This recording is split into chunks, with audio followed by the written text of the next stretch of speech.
The Enigma of the Devil's Sea. Unveiling the Enigma of the Devil's Sea. As we move on from the story of the vibrant Delamar and its wealth swallowed by the shifting sands of the past, our attention turns to yet another maritime puzzle. This time, however, it isn't about a solitary vessel or a fabled treasure. It concerns an entire expanse of ocean that has mystified sailors, scholars, and historians alike for ages. Known by several titles, the Dragon's Triangle, Ma no Yumi in Japanese, and more popularly, the Devil's Sea, this region is steeped in lore, peril, and fascination. Positioned in the Pacific Ocean, just off Japan's southeastern shores, the Devil's Sea draws frequent comparisons to the well-known Bermuda Triangle. Yet, while the Bermuda Triangle holds a legacy of disappearing ships and aircraft in the Atlantic, the Devil's Sea carries its own eerie chronicle. Ships vanish mysteriously, navigation tools malfunction unpredictably, and unexplainable events unfold in defiance of scientific reasoning. Is it a naturally volatile zone prone to earthquakes, a magnetic anomaly hotspot, or could it be something even more inexplicable? As we delve into the past of this enigmatic sea, we will encounter narratives that sound too bizarre to accept, yet they are based on actual occurrences. Let's journey together into one of the sea's most chilling riddles. The Devil's Sea, also called the Dragon's Triangle or Ma no Yumi in Japan, stretches through the Pacific, lying south of Tokyo and extending towards the northern areas of the Philippine Sea. At first glance, it might seem like an ordinary expanse of ocean, a busy passageway hugged by lush islands and bordered by one of the world's busiest nations. Yet, beneath these waters lies a sinister reputation that has plagued mariners, fishers, and explorers for countless generations. In ancient Japanese tales, this region was long thought to harbor supernatural threats. Folklore told of colossal dragons emerging from the deep to consume entire ships and their crews, leaving behind nothing but swirling waters and a haunting stillness. Fishermen swapped harrowing stories of boats entering the area, never to return. Historical nautical maps frequently marked this territory with ominous warnings, visually signaling seafarers to steer clear. Though wrapped in myth, these tales also served a practical purpose. They highlighted the genuine risks of navigating these volatile waters. But fear of the Devil's Sea didn't remain confined to ancient times. In more recent history, the region has been likened to the infamous Bermuda Triangle. Much like its Atlantic counterpart, the Devil's Sea became notorious for its bizarre disappearances of ships, planes, and their crews. While the Bermuda Triangle may attract more attention in the West, the Devil's Sea holds even deeper cultural significance for Japan and nearby nations. One of the reasons for the area's infamy lies in its geographic setting.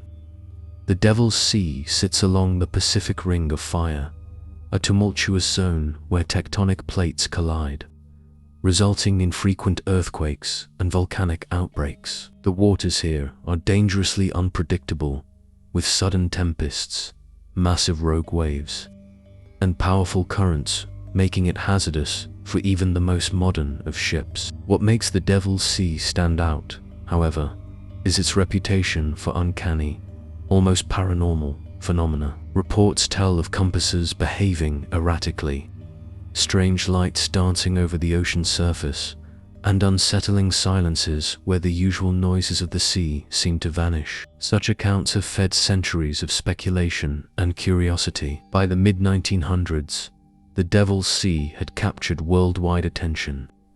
Its notoriety peaked in the 1950s, following a series of mysterious disappearances. Chief among these was the baffling loss of the Kaio Maru no. 5, a Japanese research ship dispatched to study the very anomalies that made the region so infamous. This tragedy, coupled with the area's already grim legend, secured the Devil's Sea's place as one of Earth's most feared maritime zones. In 1952, responding to growing alarm from fishermen, shipping firms, and even military authorities, the Japanese government took decisive action to address the mysteries of the Devil's Sea. Numerous vessels had either vanished completely or reported bizarre experiences, such as sudden equipment malfunctions and radiant lights hovering above the waves. To get to the bottom of these disturbing occurrences, an official expedition was launched.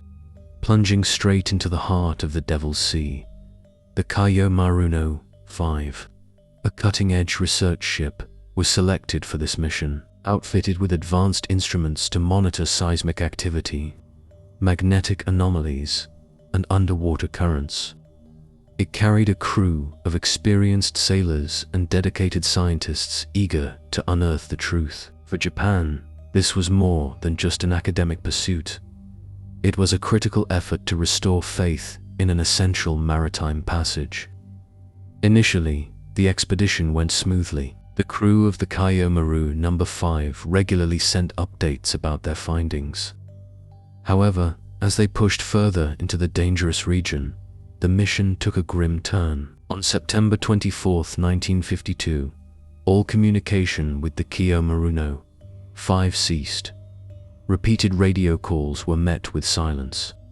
At first, authorities speculated that equipment failure might be to blame, a common issue in a region plagued by magnetic disruptions. But as time passed with no contact, it became clear that something far more dire had occurred. A massive search operation commenced. The Japanese Navy and Air Force swept the area in a coordinated effort, deploying ships, planes, and hundreds of personnel in hopes of finding the missing vessel. Eventually, searchers located fragments of wreckage drifting in the sea, confirming the ship's tragic fate. Yet, the cause of its destruction and the fate of its crew remains unknown to this day. No bodies were ever recovered, and most of the ship's remains were never found. The disappearance of the Kaio Maru 5 devastated the nation and reinforced the belief that conventional navigation and survival rules seemed to break down in the Devil's Sea. Theories surrounding the disaster ranged from plausible to fantastical. Some speculated that the ship had been overtaken by an undersea volcanic eruption or a sudden earthquake, both common in the area. Others suggested a rogue wave, a towering wall of water, could have capsized even this sturdy vessel. Yet, more speculative theories emerged. Some believed the ship encountered a UFO or an unknown sea monster, drawing those fascinated by supernatural possibilities. Although such ideas lack scientific backing, they have persisted among believers in the sea's otherworldly power. For the Japanese authorities, the tragedy of the Kaio Maru 5 marked the end of official explorations in the region. The area was designated a danger zone, and maritime traffic through it was significantly restricted. One of the earliest and most famous disappearances linked to the Devil's Sea dates back to the 1200s. During his bold campaigns to invade Japan, Kublai Khan, the Mongol emperor and descendant of Genghis Khan, assembled a massive fleet in 1274 and again in 1281. He launched invasions involving thousands of ships and tens of thousands of warriors.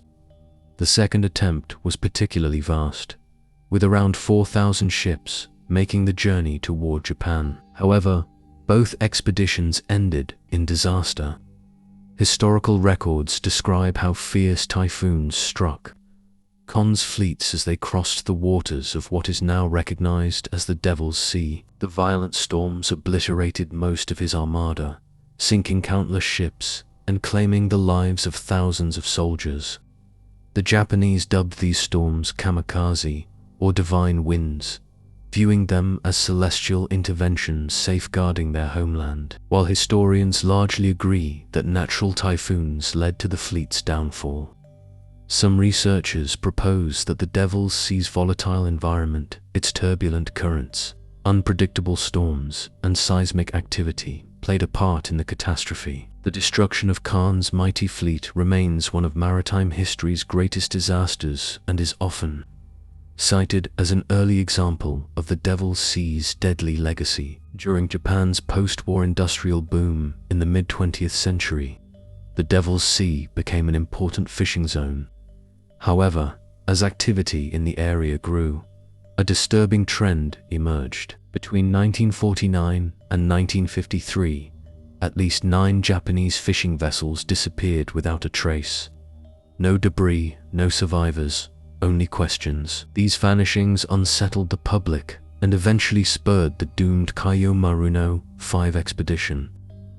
Although the fishing boats were modest and vulnerable to the region's severe conditions, the frequency of these incidents raised unsettling suspicions.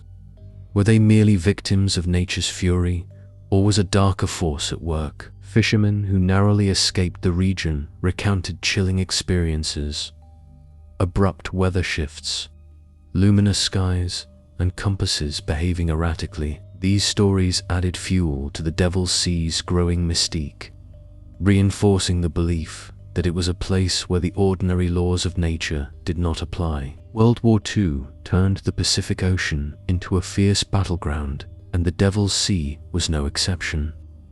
Amid the war's chaos, several Japanese and Allied vessels reportedly vanished in these waters under puzzling circumstances. While many such losses can be attributed to combat, some incidents remain enigmatic.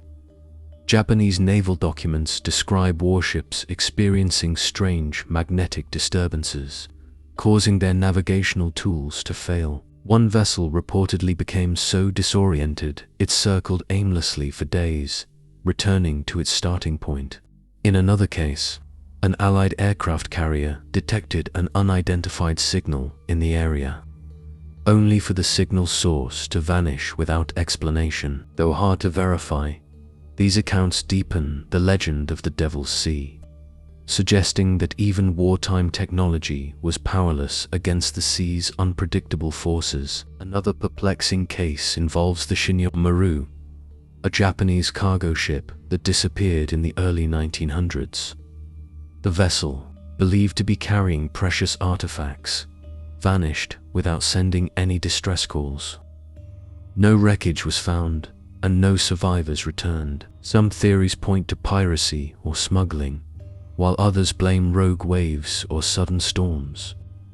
Whatever the truth, the fate of the Kaio Maru remains one of many unsolved riddles in this foreboding region. Although most Devil's Sea mysteries involve ships, there are also accounts of aircraft vanishing. Pilots have reported encountering violent turbulence, strange lights, and radio disruptions while flying over the area. In several cases, planes disappeared entirely, leaving no wreckage behind. One such incident occurred in the 1940s, when a Japanese reconnaissance aircraft went missing during a routine patrol. Its final transmission was garbled and unintelligible, hinting at an extraordinary encounter. Despite exhaustive search efforts, the plane was never found. The history of disappearances in the Devil's Sea has left a lasting impact on both maritime and aviation lore. While modern science offers explanations ranging from extreme weather to underwater volcanic eruptions, the region's reputation endures. The loss of vessels like the Kaio Maru No. 5, the vanishing fishing boats,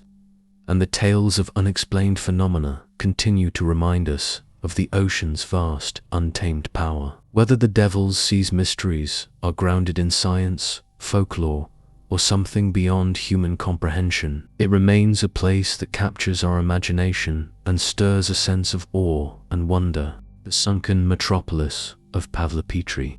Let's embark on the journey of Pavlopetri, the submerged city. The legend of the Mary Celeste reminds us grimly of the sea's ability to claim lives, ships, and answers. But not all oceanic mysteries are about vanishing. Sometimes, beneath the ocean's surface lie the echoes of entire civilizations, places once alive with people, trade, and culture, now resting silently under layers of salt water and sand. Off the Greek coastline, another maritime riddle exists. Beneath these tranquil waters, you'll find Pavlopetri, a lost city that existed before even the pyramids were raised. Unlike the mythical Atlantis, Pavlopetri is no legend. It's the oldest underwater city ever unearthed, preserved so incredibly well that its avenues, structures, and open spaces remain almost exactly as they once were. It provides an extraordinary window into a flourishing civilization from over 5,000 years in the past.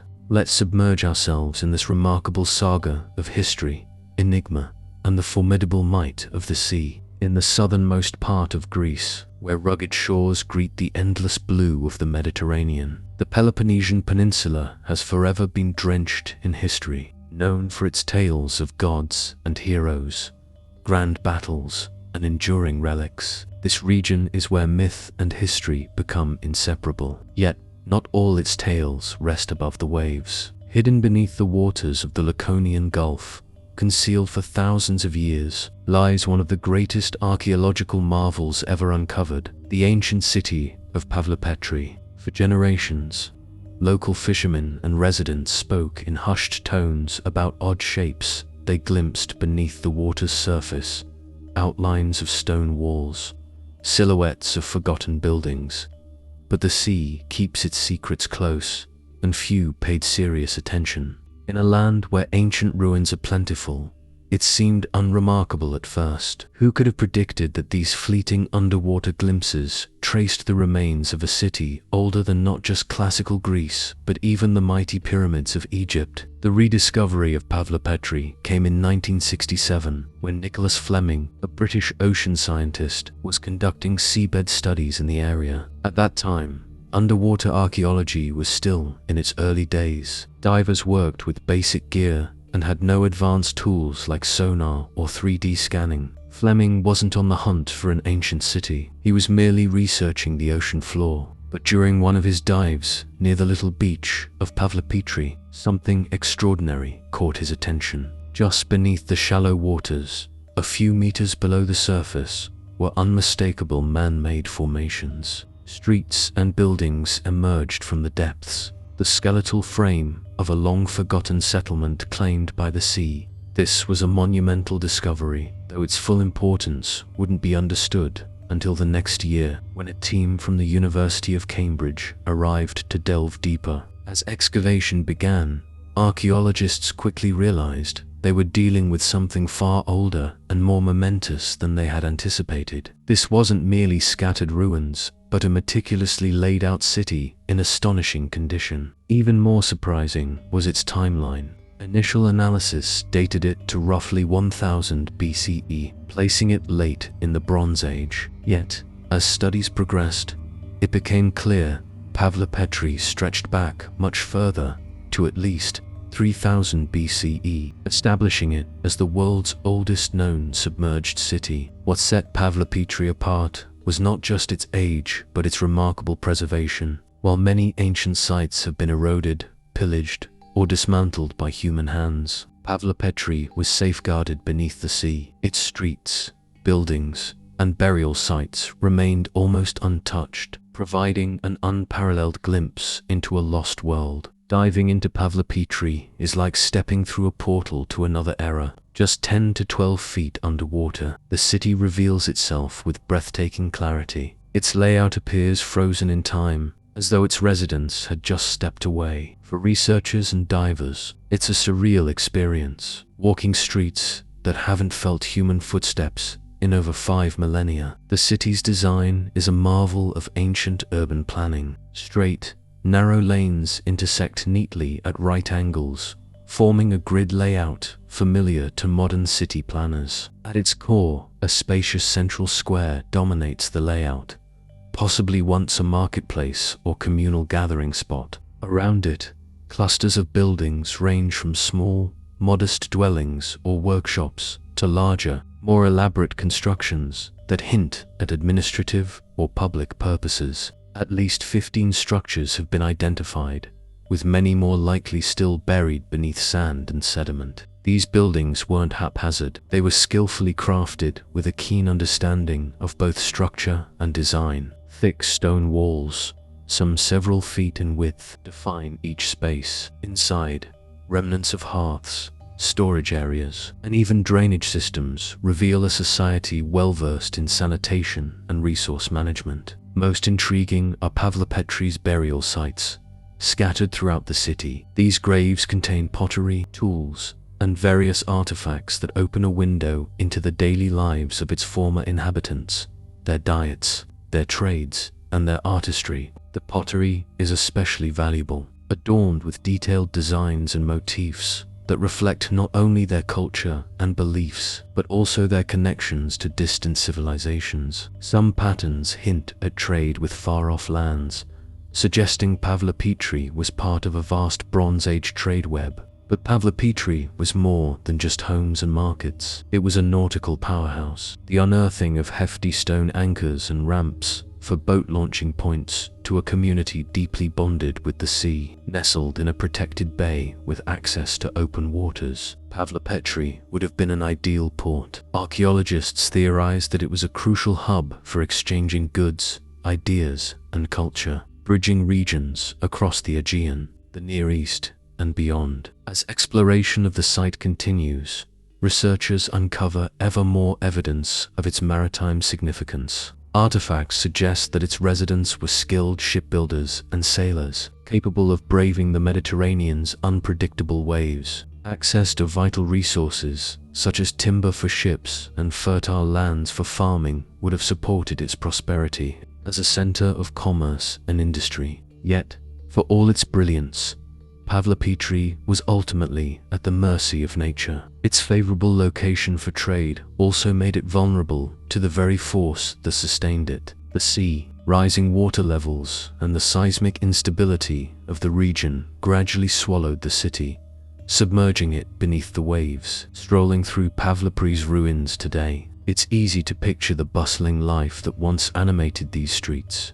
Children at play, merchants bartering loudly, sailors prepping their vessels for voyage. It was a city alive with energy, a thriving port at the edge of the ancient world. But like countless civilizations before it, Pavlopetri was eventually overtaken by natural forces, leaving only faint echoes of its story behind. More than just an ancient city, Pavlopetri serves as a time capsule, a perfectly preserved snapshot of the Bronze Age resting beneath the sea. Its discovery has dramatically reshaped our understanding of the ancient past, providing invaluable insight into a world otherwise lost to time. Yet, mysteries remain. Who were its builders? What role did this city play in its era?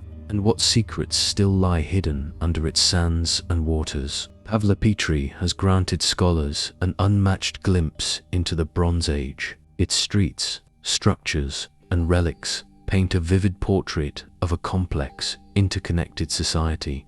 Yet, for all we have learned, crucial questions persist about its demise. Why did a city so advanced for its time end up beneath the ocean? The answers remain elusive, as hidden as the city once was. A prevailing theory suggests Pavlopetri succumbed to natural disasters beyond its control. The region surrounding the Laconian Gulf is highly seismic. Earthquakes are common, and the nearby tectonic fault lines mean even minor tremors can trigger catastrophe. A single major quake could have caused portions of the city to crumble, forcing its residents to flee. Over time, repeated seismic activity likely caused the land to sink, leaving Pavlopetri exposed to the rising waters. Climate shifts during the late Bronze Age probably accelerated this process. Geological records indicate the Mediterranean experienced significant sea level rises during this time, not gradual changes, but rather a series of rapid floods driven by environmental changes. Pavlopetri, located just above sea level, would have been especially vulnerable. Perhaps its people tried to defend their home by building sea barriers or elevating structures, but these efforts were no match for nature's relentless advance. Another possibility is a combination of disasters: an earthquake followed by catastrophic flooding. Imagine a thriving port, alive with activity, struck by a violent tremor. Buildings collapse, the coastline sinks, and then rising waters engulf what remains. Over time, layers of sand and sediment buried the ruins, preserving them until their rediscovery thousands of years later. Yet, understanding how Pavlopetri was lost is only part of the puzzle. Understanding why it vanished goes even deeper.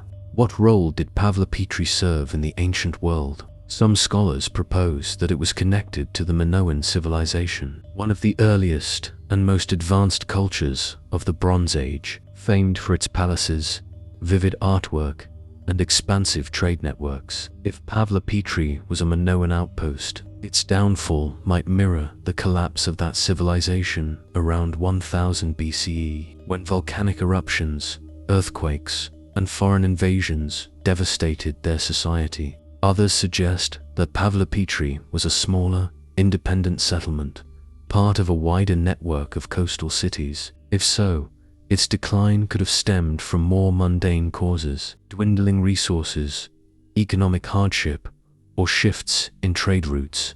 Perhaps its harbor became choked with silt, reducing access for ships, or maybe its strategic significance faded over time. What remains clear is that Pavlopetri's narrative is one of both resilience and vulnerability. It was a city born from the sea, thriving alongside it, yet ultimately, it was claimed by the same waters that sustained its rise. As archaeologists continue to study Pavlopetri, future discoveries may yet unravel more of its story. For now, Pavlopetri endures as a captivating mystery, a submerged city challenging our perceptions of the ancient past. Today, Pavlopetri lies quietly just beneath the waves, a silent tribute to the brilliance and adaptability of its creators. Hidden for centuries, forgotten by history, and untouched by human hands, it has finally emerged from obscurity thanks to modern science and dedicated researchers. One of the most groundbreaking advances in Pavlopetri's exploration has been the application of 3D scanning and underwater imaging. In the early 2010s, a team of experts, in partnership with the Hellenic Ministry of Culture, produced an intricate digital model of the city. Using high-definition, sonar, and photogrammetry, they mapped the site in extraordinary detail, revealing features obscured for millennia. The resulting images are nothing short of spectacular, displaying streets, buildings, and even individual stone elements with stunning clarity. This technology allows scholars to study Pavlopetri without disturbing its delicate remains. Unlike traditional excavation, which risks damaging artifacts, digital mapping keeps the site intact, preserving it for generations to come. The enigma beneath, the Yonaguni mystery. Back in 1986, a local diver venturing off the shores of Japan stumbled upon something that left him bewildered. Enormous stone formations resting quietly at the ocean's bottom. At first glance, they resembled the remains of an ancient city, yet experts were divided. Were these simply natural rock shapes, sculpted by ocean forces, or remnants of a forgotten era in human history? This is the tale of the Yonaguni monument, one of the most intriguing underwater puzzles ever uncovered. The narrative of the Yonaguni monument starts in an area as peaceful as it is secluded off the coast of Yonaguni Island, part of Japan's Okinawa prefecture. Yonaguni is the kind of destination where the hustle of modern life fades away, embraced by turquoise seas and rugged cliffs. It's Japan's last populated island before reaching Taiwan, a place where time slows and the horizon feels infinite. But hidden below these calm waters lies a riddle that has puzzled researchers and adventurers for years. It all began in 1986, when Kiichiro Aratic, a local diving tour guide, searched for new underwater attractions to entice visitors. Yonaguni's pristine waters and vibrant reefs were already a diver's dream. But Aratic hoped to discover something extraordinary, something that would distinguish Yonaguni from other dive spots. One day, as he explored the island's southern coastline, something unusual caught his attention. Initially, it appeared as nothing more than a shadow, a darker area on the seabed. Curious, he drew closer. As he descended, the shadow expanded immensely, so what he encountered left him speechless. Emerging from the ocean floor was an enormous, sharply defined, symmetrical structure. It resembled the ruins of an ancient metropolis far more than a random rock formation. Before we dive deeper into this story, a brief note. The visuals in this video may be fewer than usual. Crafting this story, like others in this series, required significant time for research, editing, and production. Feel free to treat this as an audio companion while you work, relax, or simply let your mind drift through these captivating mysteries. While the visuals enhance the tale, they're not necessary to enjoy the experience. Thank you for joining, and let's return to the story. As Aratek explored the formation, he noticed features that seemed intentionally crafted: broad steps ascending to raised platforms, narrow corridors carved into the stone, and even openings that resembled doors or windows. One area, nicknamed the Turtle, looked astonishingly like a massive sea turtle sculpted and placed upon a pedestal. Aratek became increasingly convinced that this was no accident of nature. He believed these designs were the work of an ancient society, one that existed long before recorded history. However, there was a complication. The structure lay submerged about 100 feet beneath the surface. For it to have once stood above the waves, Aratek estimated it would have needed to be constructed over 10,000 years ago, during the Ice Age, when sea levels were far lower. If correct, this would rank the Yonaguni monument among the oldest human-made structures ever found, potentially reshaping the narrative of human civilization. Aratek dedicated years to studying the site. With every dive, he uncovered more elements that bolstered his theory. He reported finding stone tools embedded near the monument, implying human activity. He even claimed to have discovered carving symbols incised into the rock that could represent an ancient script. To Aratek, the monument wasn't just a geological curiosity. It was the legacy of a highly advanced culture that flourished long before any known civilization. However, not everyone was convinced. As the story of Yonaguni spread, critics began to voice their skepticism. Many geologists argued that natural forces could explain the formation. The sandstone making up the monument is known for fracturing into straight lines under certain erosion patterns. Underwater currents and shifting tectonic plates could easily have sculpted the terraces and sharp edges, giving the illusion of deliberate construction. Robert Schoch, a geologist from Boston University, became one of the most prominent voices of doubt. Schoch visited Yonaguni and dove at the site himself. While he acknowledged the structure's intriguing features, he maintained that natural erosion accounted for most of what had been discovered. In his assessment, there simply wasn't sufficient proof to declare the monument man-made. The debate rapidly grew polarized. On one side stood Aratek and his advocates, arguing that the design's intricacy and precision couldn't possibly be coincidental. On the other,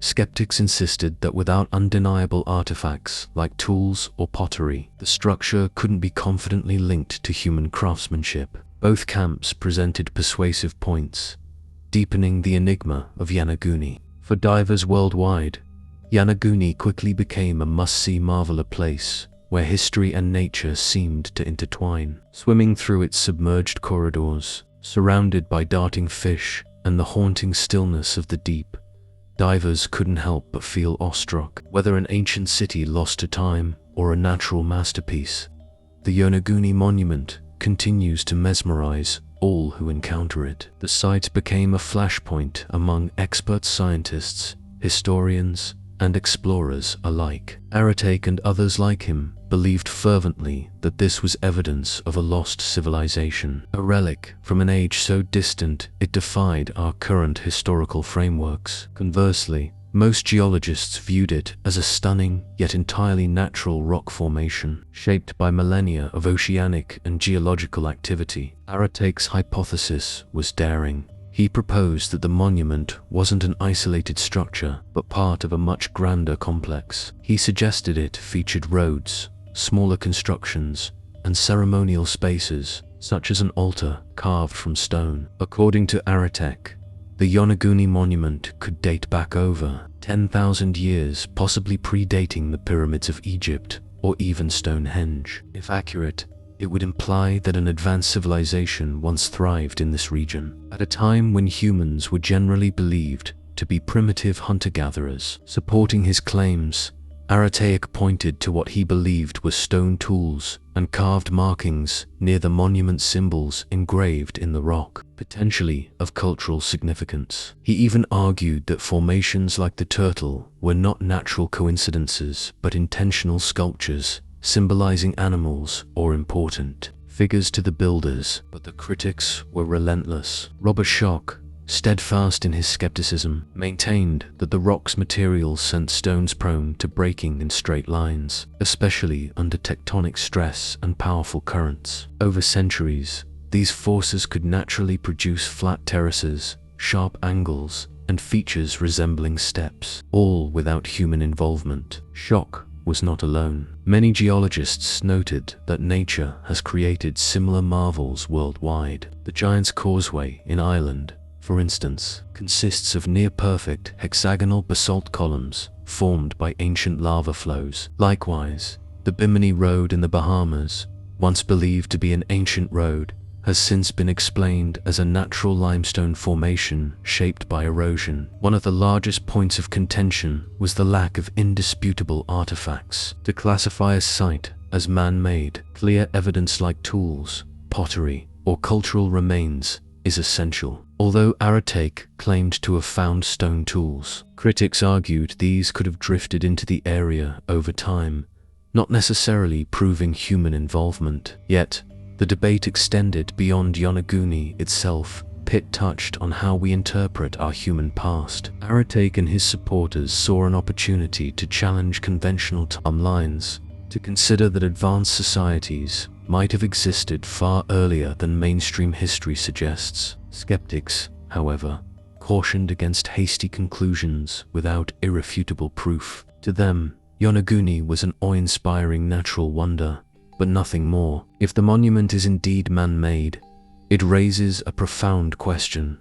Who created it, and for what purpose? Arataic speculated about a connection to the fabled continent of Mu, a legendary landmass believed to have sunk beneath the Pacific thousands of years ago, though there is no scientific confirmation of Mu's existence. Stories of sunken civilizations, from Atlantis to Lemuria, continue to fascinate cultures worldwide. Arataic imagined Yonaguni as a spiritual and cultural hub for an ancient society, where rituals were performed and wisdom was preserved. Its step-like terraces reminded him of ancient ziggurats and pyramids found in early civilizations. If his theory holds, it could dramatically reshape our understanding of human history. Nevertheless, critics pointed out that no direct link connects Yonaguni to any known ancient civilization. Unlike Machu Picchu or the Great Pyramid of Giza, which are surrounded by cultural relics and historical records, Yonaguni stands alone. No nearby settlements, no confirmed tools, no pottery, nothing definitively proves human craftsmanship. There's also the challenge of dating the structure.